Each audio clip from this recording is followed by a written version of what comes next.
mula Cebu hanggang sa paghakot ng medalya sa mga kompetisyon, kilalanin natin ang pinakabatang miyembro ng Philippine Athletics Team. Sino kaya siya? Alamin natin sa report ng aking teammate na si Bernadette Tinoy. Sa bawat tagumpay ng mga atleta, kaakibat ang mga kwento ng inspirasyon at pag-asa tungo sa inaasam na tagumpay. Gaya na lang ng kwento ni Caris Pantonyal na sinubukan ng sport na track and field noong siya ay nasa grade 4 pa lamang.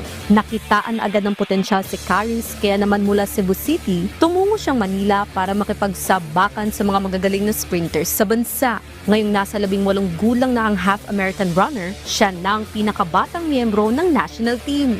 Grabe po yung pressure po, knowing po na bago lang po ako into sprinting po. Like, I need to cope up with my ano po, yung mga kalaban ko po sa track, ganun po.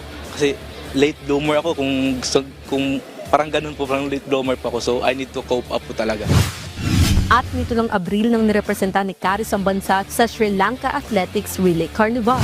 Okay naman po yung performance ko po, knowing it's my first international po. Tapos competing pa talaga sa mga Olympian na po, sa mga world-class athlete na po, ganun po.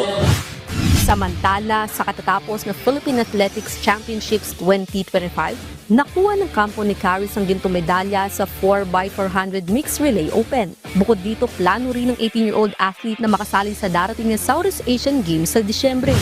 Disregarding po the praises of the people po, ano po, parang siyempre after nito po, if maganda yung performance, malaki na yung mga expectation ng mga tao po. Pero just regarding those expectation na lang, kasi just focus on myself po para iwas pressure, ganun po. Bernadette Tinoy para sa Atletang Pilipino, para sa Bagong Pilipinas.